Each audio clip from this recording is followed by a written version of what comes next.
So call 1, 2, 3, no thank you, no thank you, no thank you. Number 7, 8, answer machine. Number 9, fuck you. Number 10, let me see what you have. Really?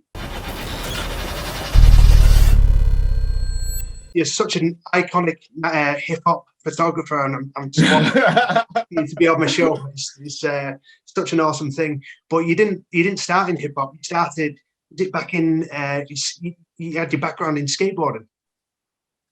Yes, I mean, in terms of publishing photography, it did start with skateboarding. It started very naturally, as a matter of fact, because since I was a kid, I've always taken pictures, like family moments, whatever. There's always someone to take the picture. I just, by default, just happened to be that person. So it was always a matter of capturing moments, because if I'm a little bit older than the average person, but if you look back, when people had family photo albums before a phone, every picture in there, they didn't come with a caption. It just came with a picture, and the picture told you the entire story. So that was my unofficial training into photography, or professional photography, but just subconsciously, if you would. So I started skating in 1987, I started skating. So by 1988, I was always having my camera as normal, just taking pictures of my friends, this, that, and the other.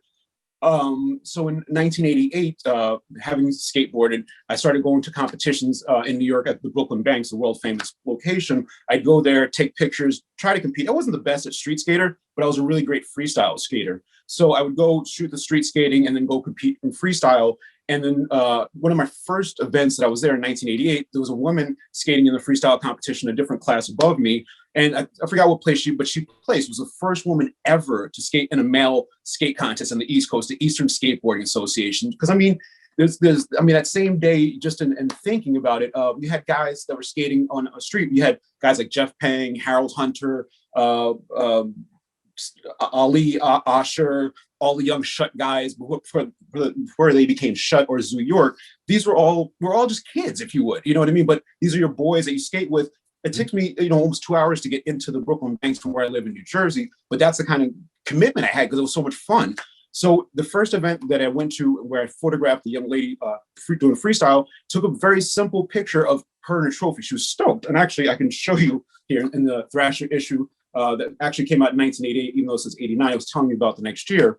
So let me just find the page for you. But yeah, so I took the picture of her. She was super stoked. I got the contest results from the director at the time, and we sent it in to Thrasher, and Thrasher was stoked on it because, like, yeah, hell yeah, a girl skating in 1988 in the dudes contest and placing and getting a trophy. So that made it newsworthy in itself. Let me find the page. Give me 1 second. Oh, here we go. So this is her picture in Thrasher magazine, and then you can see my name on the bottom there. So that was in 1988, my first published picture. And then if you look on the other page, let's skateboard history, you'll see in the center, there's Ray Barbee. I didn't shoot it, but it shows you the relevance of people at a young age coming up. Now Ray Barbee's a legendary icon, but this was in 1988, there's other contest photos, from the Eastern Skateboarding Association, all the young ruffians, we're all having fun, but, she stood out. That was my first published, and it's color picture in 1988. Like all these other dudes are black and white. So again, I was a junior in high school. So I was just like, okay, that's normal. I didn't know the difference. Cool. So also in high school, I was on a yearbook staff just out of default of always taking pictures. So being on staff, what do? You want to get your boys on, right? What do? Put a skateboard page in the yearbook. And I remember people got so pissed at me. I was like, fuck it.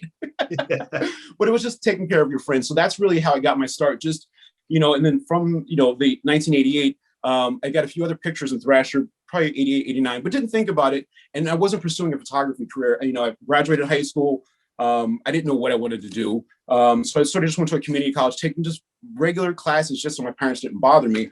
But then in 1992, I happened to go to another skate event that was not only a skate event, but there was also a concert going on. So I went to the skate event, all my friends were running it or whatever. Come to find out, it was a concert the next day. It was Crisscross and Das Effects. I was like, word? And this is when Crisscross was blowing up.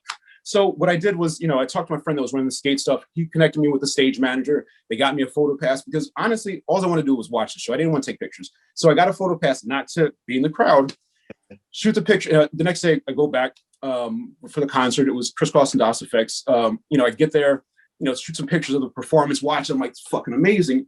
After that happens, I bump into a real photographer and he's like, what are you doing with your pictures? I was like, nothing. I just wanted a photo pass to watch the show. Ends up schooling me saying, hey, gives me a list of 10 places to call, saying, one of these 10 people will want to buy your pictures. I'm like, I don't want to buy my pictures. But at the time, I forgot. I've already gotten stuff published in high school, but it was so random that you don't think about it. So call 1, 2, 3, no thank you, no thank you, no thank you. Number 7, 8, answer machine. Number 9, fuck you. Number 10, let me see what you have. Really? So I ended up as a photo stock agency in 1992, photo stock agency. So go there, show what I had of crisscross. It was okay. They're like, we're going to give you another chance. I'm like, what do you mean another chance? Again, I didn't understand the business side of it. So long story short of it, I ended up going to shoot Arrested Development, and I shot Onyx, the fall, like 2 other shoots that I set up myself, all out of pocket. There was no one was paying for me to do it. Ended up shooting Arrested Development, ended up shooting Onyx, and a few other things over a course of a weekend, just randomly, because I found out these things happen, figured out how to get into it, made it happen. That got my foot into the New York City publishing door, because I went back and said, this is what I got, plus this, this, and this. And they were like, all right, cool. They didn't put me on contract, but they schooled me on how you can get your stuff published on a professional level. So I took that little bit of advice and I ran with it. In 2021, we're still here. But within that, it wasn't like someone handed me the opportunity. Someone said, if you want to do it, it's up to you to make it happen. So that was the difference. So I was never handed, this job, this job. Everything was like, not saying random, it was focused purpose. Everything was a focused purpose. And that's even to now when, with my finishing the books and creating so much beautiful new content, on social media or just on the web period, to share the 90s story of the 90s. And it's interesting now that skateboarding is now just as iconic and legendary as hip hop was, whereas years ago, hip hop was looked down upon, like, oh my God, these people are, now it's like, oh my God, $1 million, $1 billion people, exactly, how much was Jay-Z worth, So it's the interesting perspective. Even skateboarders for years and years, oh, those are deviants, those are misfits, da da da. Now, oh my God, Tony Hawk is an idol. Skateboarding is in the Olympics. Breakdancing is in the Olympics. So it's like, okay, we already knew we weren't bad people to begin with. It was your perception, we hung in there and supported each other throughout it. And now we're laughing about, how big Thrasher magazine is now. And I'm like, I have to laugh because Thrasher was the shit back in the 80s and early 90s, and then Transworld came over. But Thrasher was slow and steady, and now Thrasher is iconic as fuck, which is a beautiful thing, Yeah, so it's beautiful. I just want to backtrack a bit. You mentioned about how the skateboarding kind of these days it intertwines with hip hop. But then, did your skateboarding friends enjoy hip hop, or did, like you said, some of them look down on the genre of hip hop as it was coming through into the mainstream? Well, for me and my group of friends, because I live in a very diverse area, so we listen to everything. Like you had, your EPMD or Run DMC tape, but you also had your Led Zeppelin tape. You had your Dead Kennedys tape. You had your Bad Brains tapes. That was all the music you listened to. It was just music. It wasn't because, this group only listens to music in a basement, or this group listens to music in the garage. Like, we're still in an area where our parents don't want us to be, just having fun. You know what I mean? So it's like, whether it was a basement, punk rock show, or, going, not necessarily to, I didn't go to really hip hop shows younger. I'm trying to think of the first hip hop show I went to. I honestly don't know. It was either De La Soul. I don't know. But the point was that it didn't matter. We were all just kids enjoying life, period. You know what I mean? Whether we went going skating now, or going to play football, or, I was a big Boy Scout, so it's like some weekends I was camping all the time. And I remember even in Boy Scouts, towards the end of my career, if you want to call it that, I didn't get my Eagle Scout because the guy who ran the troop, if you would, said I'd missed too many days because I was going to too many skateboarding events. And I was like, word? Get out of it. But I still appreciate and love what I've learned, you know what I mean? Because it's like, because of Boy Scouts, I can take 2 sticks and rope and I can build a wall frame out of bamboo and string, because I learned it as a kid, so it's like the way you learn different things throughout life, you just keep reapplying it and sharing it. Sure. I mean, when we talk about learning on the job, you kind of learned on the job by taking your camera to these shows and to the skate parks. So in a way, do you find, like these days, you probably go to college and uni to study photography. Do you feel like getting out there and actually, taking your camera to these kind of places is a better way of, kind of learning the ropes kind of thing? Absolutely. That's how I learned it. I went to, like I said, I went to community college for a little bit. First, I went to one community college, and then I stumbled into photography in 1992, and I was like, oh shit, there's something here. the community college I was going to didn't have a photography major. So I was like, okay, let me go to this other community college. So my parents don't bother me, so I'm still in college, and sort of get an education. I was like, but at a certain point, I was like, you all aren't really teaching me much. And when I stopped going to college, I remember the last day I was there, it was a portfolio class that they made you take because they wanted to teach you how to be a professional photographer and prepare your work for the commercial world. So I remember what they were teaching us, whatever, preparing it. So the day of the portfolio showing, I bring the portfolio that I was using to show art directors or record labels, just to, not so much that they were hiring me, but to get my relevance in the door. Like, okay, if he calls, he's a real photographer, because I had no name, if you would. So I bring my portfolio of pictures of all the artists I had shot from, I guess within the last, this was like 92, 93-ish is when, it's probably like 92, 93-ish. I'm showing my portfolio. So it's like all the different work. And I even had magazine clips in a separate portfolio. And I'm showing that and explaining to the class, like, yeah, here's a magazine feature. Here's an advertisement. Here's this thing. Here's that. Like all the different clips of all the different magazines. And then people are like, well, how did you do this? I'm like, and I thought it was normal to a degree, but I understood the grind is different. But I explained to people how it was done, show the portfolio, show the other portfolio. And then the teacher got pissed. He's like, that's not how you're supposed to have a portfolio. I said, what do you mean? He's like, well, as a professional photographer, you leave college and you go become someone's assistant for 10 years, and then you can go out on your own. I'm like, wait, these are magazine clips. Like I'm already in mag. What are you talking about? And then he's like, no. And I was like, you know what? I packed. And then I remember he gave me a D. I was like, you know what? I looked at the class. I was like, you guys have fun. I closed it up, walked out the door, and never went back to school. Wow. Yeah. That's So crazy. That's absolutely crazy. And now look, into 2021, look at the history that you've shot. Yeah. Absolutely. Absolutely. So it's been interesting, and it wasn't like every day was, paved perfectly where I was it wasn't about making money. Like, yeah, I paid my bills, I took care of my son and everything else.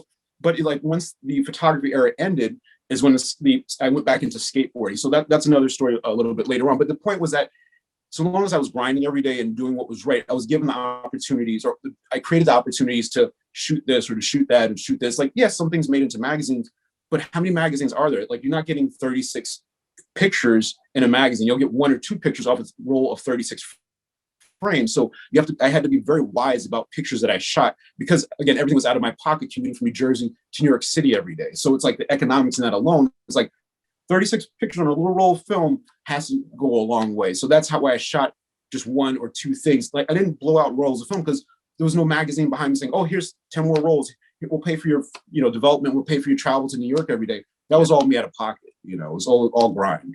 Well, it's like kind of dedication that's paid off. Yeah, it did, or it is, or something to that effect. Yeah, but every day is new and more of an education. Do you remember your first hip hop concerts that you shot within the first 6-7 months of shooting hip hop?